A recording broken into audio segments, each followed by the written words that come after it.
नमस्कार मेरे प्यारे मित्रों और साहसी साधकों। आज हम जो वीडियो बना रहे हैं वो बड़ा ही सार्थक है और किसी समय इसी बात का एक युग रहा था। उस युग में इसी चीज़ का बार बार प्रयोग होता। जैसे आज यांत्रिक युग है, उसी तरह से किसी समय मांत्रिक युग था। तो आज हम मंत्र पर चर्चा करेंगे। मंत्र क्या है? मंत्र मन प्लस त्र, यानी कि मन को मुक्त करने वाला। मन उसके जरिए मुक्त हो सकता है, मन का त्राण हो सकता है। मन त्राण इति मंत्रः। और एक बात और भी है कि मनन इति मंत्रः। जिस बात का हम बार बार मनन करते हैं, बार बार उसको अभ्यास में लाते हैं, तो उसमें एक एनर्जी, एक ऊर्जा पैदा होती है और वो ऊर्जा हमारे जीवन में जिस लक्ष्य की ओर हम ले जाते हैं उस तरफ हमारी सहायता करती है। तो मंत्र अपने आप में एक विज्ञान है और इसका कैसे उपयोग किया जाए, कैसे इसको जीवन में व्यवहार में लिया जाए और कहाँ तक इसकी सार्थकता है, कहाँ तक ये काम करता है और कैसे काम करता है, इस बात को आज हम इस वीडियो में समझेंगे। इसी पर चर्चा करेंगे कि मंत्र आखिर में है क्या।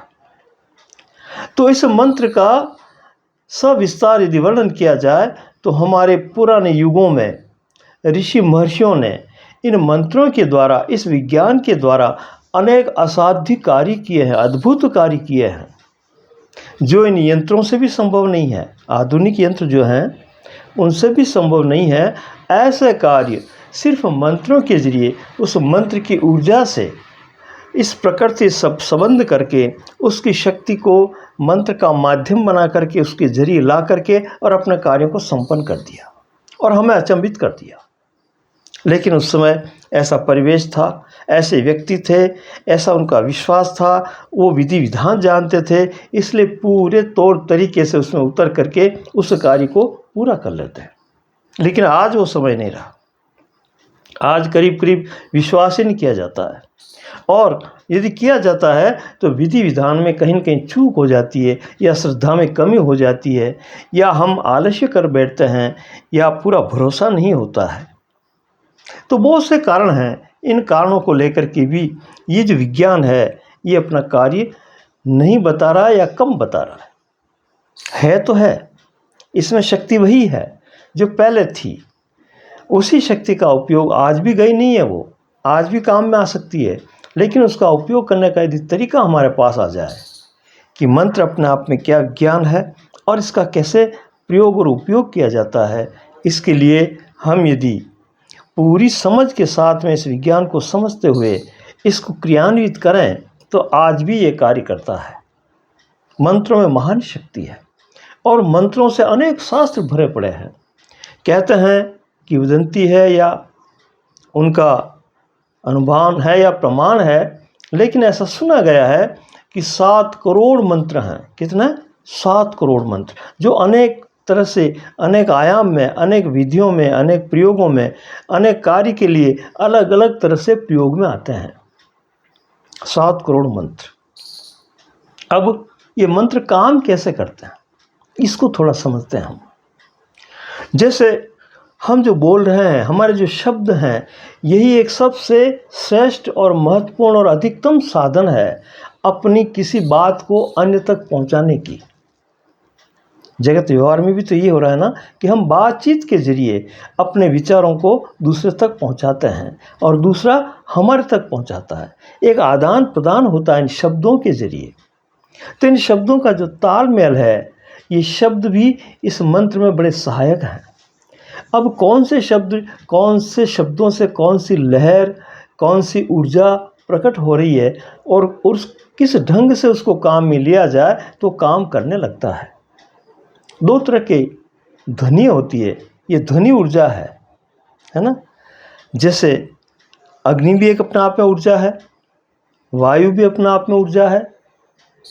तो ये जो पांचों तत्व है, पांचों तत्वों में ऊर्जा है। आकाश, वायु, अग्नि, जल और पृथ्वी, ये जो पांचों तत्व हैं, इनमें आकाश इस शब्द का स्थान है, गैप है। जब तक गैप नहीं होगा तो ध्वनि इधर उधर संवाहक नहीं होगी, जाएगी आएगी नहीं, प्रवाहित नहीं होगी। तो ये जो पूरा ब्रह्मांड जो खुलापन है, इस पूरे ब्रह्मांड से संपर्क करते हैं हमारे शब्द। जो जो हम शब्द बोलते हैं उनकी एक लेयर्स बनती है, एक स्तर बनता है, एक ऊर्जा बनती है उनकी, और वो ऊर्जा इसमें जो स्थित ब्रह्मांड में जो ऊर्जाएं हैं उनके समकक्ष जो ऊर्जा होती है उससे जाकर के संपर्क करती है, और संपर्क करने के बाद में उसमें जो शक्ति होती है वो उन शब्दों के, उस मंत्रों के माध्यम से हमारे तक आती है, और हम उसका उपयोग करके फिर जीवन में उसका व्यवहार में लाते हैं, प्रयोग करते हैं, उसका लाभ लेते हैं। तो ये मंत्र शक्ति जो है ये शाब्दिक भी है, यानी कि आहत भी है और अनाहत भी है। यानी कि दो तरह की ध्वनि मैंने बताई आपको, दो तरह की ध्वनि, एक तो आहत और एक अनाहत। आहत का मतलब दो चीज़ के टकराने से जो पैदा हो वो ध्वनि। अनाहत जहाँ कोई टकराव नहीं है लेकिन निरंतर वो हो रही है। ऋषि महर्षियों की खोज के अनुसार वो कहते हैं कि ओम, ये जो ध्वनि है ये अनाहत है, ये निरंतर प्रकृति में चल रही है, और उस ध्वनियों के जरिए ये जो अनाहत ध्वनियाँ हैं ये ज़्यादा पावरफुल है आहत से भी।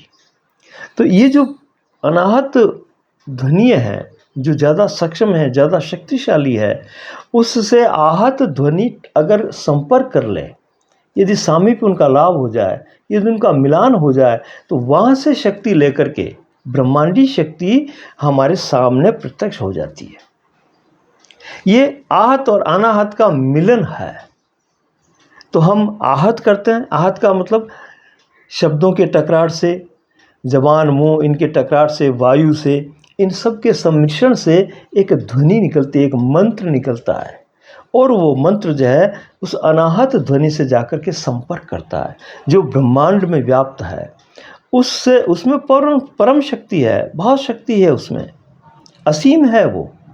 हम सीमा में रह कर के आहत शब्द कर रहे हैं और वो असीम जो है जाकर के संपर्क करती है, तो असीम से शक्ति लेकर के हमारे सामने मौजूद होती है, और हम जैसा चाहें वैसा कार्य उससे करवा सकते हैं। तो ये जो मंत्र कैसे काम करता है इसका पूरा एक विज्ञान है, इसका पूरा एक तरीका है।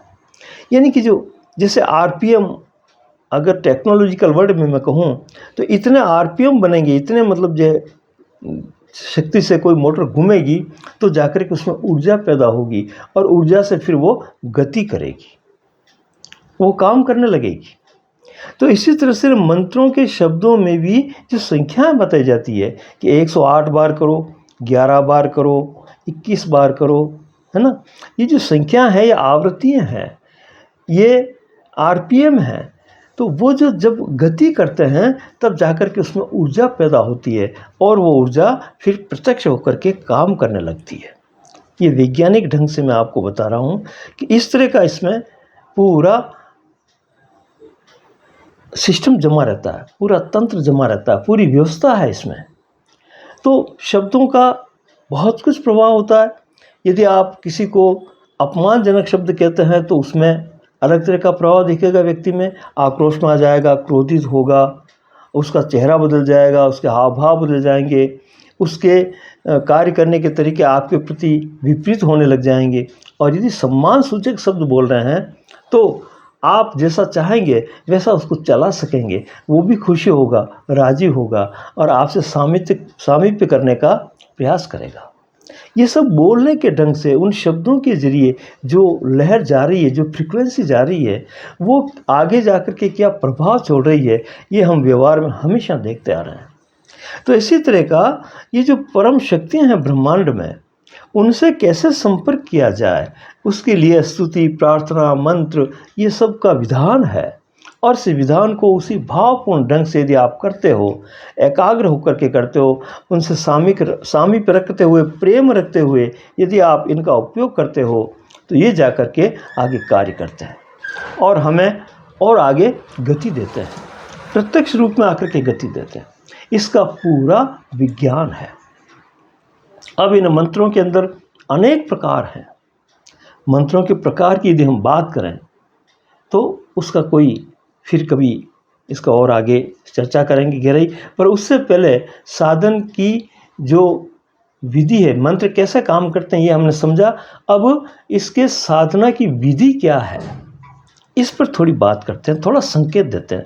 जो भी हम बात कर रहे हैं संक्षिप्त में कर रहे हैं, वरना इसके तो अनेकों ग्रंथ भरे पड़े हैं, उनमें विस्तार से हम देख सकते हैं, समझ सकते हैं। लेकिन वीडियो के अंदर संक्षिप्त इशारे करेंगे ताकि वो हमारे अनुकूल हो, सारभूत हो और हमारे काम आ सके। हम उनको काम में लेकर के सरल ढंग से उनका प्रयोग करके और उसका प्रत्यक्षीकरण कर सकें, सामने उनको जो है साकार रूप में ला करके हूबहू देख सकें, उनको अनुभूत कर सकें, उनको व्यवहार में ला सकें। इसके लिए ये सांकेतिक भाषा में संक्षिप्त रूप से इस वीडियो में हम ये चर्चा करने जा रहे हैं कि ये जो विज्ञान है शब्दों का, ये बड़ा गहरा है, गंभीर है, सूक्ष्म है। इसको कैसे हम जो है इसकी साधना करें। तो साधना के लिए पहला तो ये कि हमें पूरा भरोसा होना चाहिए, विश्वास होना चाहिए और पूरे विश्वास के साथ काम करना है। ये नहीं कि वो काम हो उसके बाद विश्वास हो, ऐसा नहीं। इस तरह का विश्वास कि मैं जो ये कर रहा हूँ ऐसा होगा, ऐसा होना होगा, इसको होना ही पड़ेगा। ऐसी एक संकल्प शक्ति अपने मन में भर करके और पूरे भरोसे, विश्वास और साहस के साथ में संकल्पबद्ध होकर के कि मैं इसको इतना जो भी है इसमें विधि विधान उसको पूरा तन मन धन से करूँगा, पूरा करूँगा इसको और पूरी श्रद्धा के साथ करूँगा। इस तरह की भावना रखते हुए इस साधना को करना चाहिए।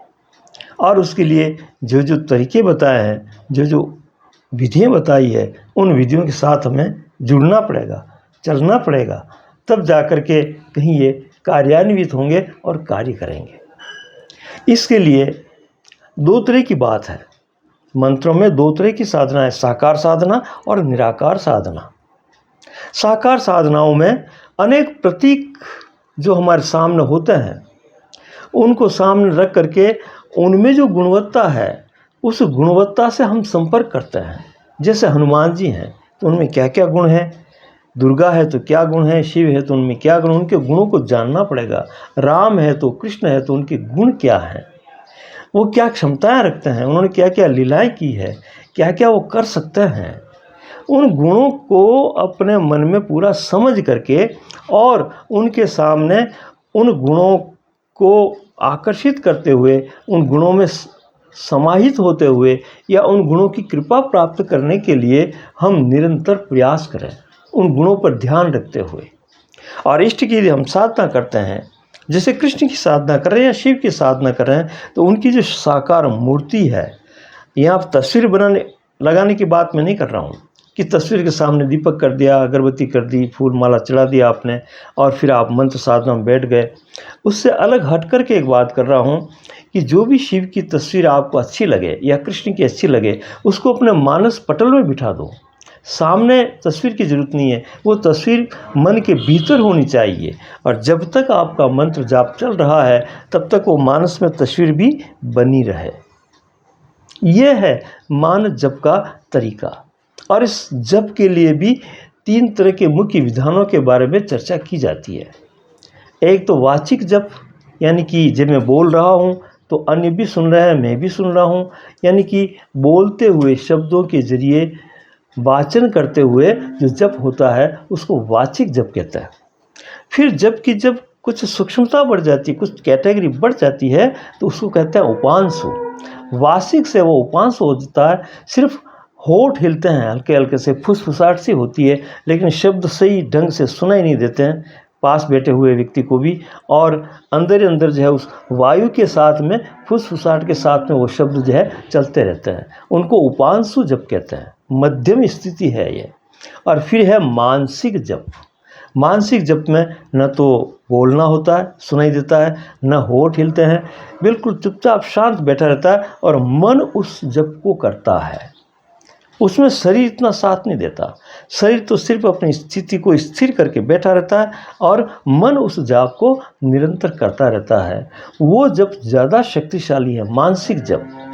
क्योंकि उसमें शक्ति विस्फोटित नहीं हो रही है, बिखर नहीं रही है, विसर्जित नहीं हो रही है, अंदर ही अंदर घूम करके और उस लक्ष्य को भेद रही है। जो आपका लक्ष्य है, जो आप प्राप्त करना चाहते हैं, उसकी तरफ मानसिक जब निरंतर एकाग्र करके अपनी पूरी शक्ति के साथ उसमें लग रहा है, और उससे जो वापस रिटर्न में आपको कुछ मिलेगा वो स्वतः मिल जाएगा, क्योंकि आपकी पूरी एनर्जी उस लक्ष्य पर लग रही है, और लक्ष्य वापस रिएक्ट करेगा, वापस जो है प्रतिक्रिया करेगा। आप क्रिया कर रहे हो और वो प्रतिक्रिया करेगा, तो प्रतिक्रिया का फल आपको मिल जाएगा। तो ऐसी बहुत सी बातें हैं कि इसकी विधियाँ क्या है, तो अनेक तरह की विधियाँ हैं, वो हम गहराई में जाएंगे तो वीडियो बहुत लंबा हो जाएगा। इसलिए सांकेतिक रूप से जिस कार्य के लिए जिस मंत्र में जो विधियाँ होती है उसको अपन मानस में बिठा करके समझते हुए उसका जो सूक्ष्म रूप है उसको पकड़ें, और उसको पकड़ कर जब हम चलेंगे तो जाकर के वो गति करता हुआ हमारे सामने प्रत्यक्ष होगा। इस तरह से हम देखा जाए तो विधियों को देखते हुए मंत्रों के अनेक प्रकार हैं। मंत्रों के प्रकारों की कोई गिनती नहीं है, अनेक प्रकार हैं उसके, क्योंकि कार्य अनेक हैं, इच्छाएं अनेक हैं, आयाम अनेक हैं, तो फिर मंत्र भी अनेक हैं। उन मंत्रों को हम कुछ भागों में अगर डालना चाहें तो जैसे वैदिक मंत्र हैं, ठीक है, उसी प्रकार से शाबर मंत्र हैं। फिर इनमें भी फिर वैरायटी है कि कोई उग्र मंत्र है, तो कोई शांत मंत्र है, तो कोई शांति मंत्र है ना। तो जैसा जैसा उनका फल देने की क्षमता होती है उसके अनुसार मंत्रों के प्रकार होते जाते हैं, और उन प्रकारों को समझते हुए जब हम ये कार्य करते हैं तो जाकर के ये सब काम जो है सुलभ हो जाता है, और हम सहजता से उस चीज़ की प्राप्ति कर लेते हैं। अब इसके साथ में बहुत सी सरलीकरण करते हुए बीज मंत्रों का भी रहस्य सामने आता है। बीज मंत्र का मतलब जो कोई देवता विशेष है, देव विशेष है, यानी शक्ति संपन्न जो ऊर्जा है उसका एक प्रतीक मान लिया हमने कि ये शक्ति, ये प्रतीक हमें ये दे सकता है। उसके अनुसार उनके फिर बीज मंत्र बना दिए, जैसे सरस्वती का आयम, आयम ए के ऊपर जो मात्रा लगा करके बिंदी लगाना, आयम, ठीक है ना, ये सरस्वती का मंत्र है, ठीक है। इसी प्रकार से शक्ति दुर्गा है, उसका जो है कालिका है, जैसे उसका क्लीम, और जो शक्ति है, शक्ति मंत्र है, वो है रिम, है ना। तो ये सब बीज मंत्र हैं। इन बीज मंत्रों के उच्चारण से भी लक्ष्मी है तो उसका श्रीम, गणेश है तो गम, ऐसे उनके नाम के अक्षर से पहले उस बिंदी को लगा करके, और जो एक उच्चारण करते समय जो एक आवाज़ गूंजती है, लहर बनती है, उस लहर को ध्यान में रखते हुए इन बीज मंत्रों का निर्माण किया गया। और इन बीज मंत्रों को रटने से या मानसिक जाप करने से वो जो ऊर्जा हमारे नस नाड़ियों में फैलती है, एक अलग ही तरह की ऊर्जा बनती है, और वो ऊर्जा फिर ब्रह्मांडी शक्ति से संपर्क करती है, और संपर्क करके वहाँ से शक्ति आरोहित करती है, लेती है, खींचती है, आकर्षित करती है, और वो शक्ति आती है, आकर के अपना कार्य करती है। तो ये बहुत से गहरे रहस्य जो है इस मंत्र विज्ञान में छिपे हुए हैं। तो इसमें भावना का प्रधान होना बहुत ज़रूरी है। ये मस्तिष्क का खेल नहीं है, बुद्धि का खेल नहीं है, तर्क वितर्क का खेल नहीं है। मंत्र भाव प्रधान है। जितनी भावना आपकी दृढ़ और मजबूत होती जाएगी, जितने भावना में आप भावनाशील होंगे, हृदय से स्वच्छ होंगे, पवित्र होंगे, उतना ये कार्य करेगा, उतनी शक्ति बढ़ेगी। क्यों कि भावना में संदेह कम होता है, विश्वास, प्रेम और उसके प्रति जो है समर्पण ज़्यादा होता है। इसलिए भावना काम कर जाती है और मस्तिष्क सिर्फ सोचते ही रह जाता है, गणित बिठाता रह जाता है, और इधर भावना काम कर लेती है। यही मंत्रों का चमत्कार है। आजकल भी बहुत से चमत्कार ऐसे होते हैं, ऐसे बहुत से सिद्ध व्यक्ति हैं, साधक हैं, जो करके बता देते हैं, लेकिन बुद्धिमान उसकी बुद्धि लगा लगा के थक जाते हैं, लेकिन उसकी भावना की पकड़ को पकड़ नहीं सकते हैं, क्योंकि भाव प्रधान है, बुद्धि से पकड़ा नहीं जाएगा। इसलिए उस तरह की तैयारी करते हुए, उस तरह से अपने आप को तैयार करके, भावमय बन करके, और ऐसा करें कि जैसे मान लो शिव की उपासना करें तो मैं शिव ही हूँ, मैं कृष्ण ही हूँ, या मैं राम हूँ, इस तरह के भाव, या मैं लक्ष्मी हूँ, दुर्गा हूँ, ऐसे भाव करके उनके सामने अरस-परस बैठे हैं। तो समकक्ष जो लेयर होगा, उस तरह के भाव होंगे, तो वो शक्ति आदान प्रदान करने में सहजता से सरल हो जाएगी और आदान प्रदान कर पाएगी। इन बातों को ध्यान में रखते हुए हमें इस मंत्र विज्ञान में भावना को प्रधानता देनी है। जितने भाव हमारे बड़े हुए होंगे, हृदय हमारा जितना खुला होगा, उतना ही मंत्र काम करेगा। और अगर बुद्धि लगाई, तर्क वितर्क लगाए, इसको कसौटी पर कसने लगे, प्रमाणित करने लगे, कुछ भी हाथ नहीं आएगा। तो ये सचेत रहना और ये सावधानी रखना, ये भावना को महत्व देना, ये बहुत ही ज़रूरी इसमें हो जाता है। इसी बात से हम आगे और दूसरे इस मंत्र विज्ञान की वीडियो में आगे चलते हुए हम देखेंगे कि और क्या क्या रहस्य इसमें छिपे हुए हैं। धन्यवाद।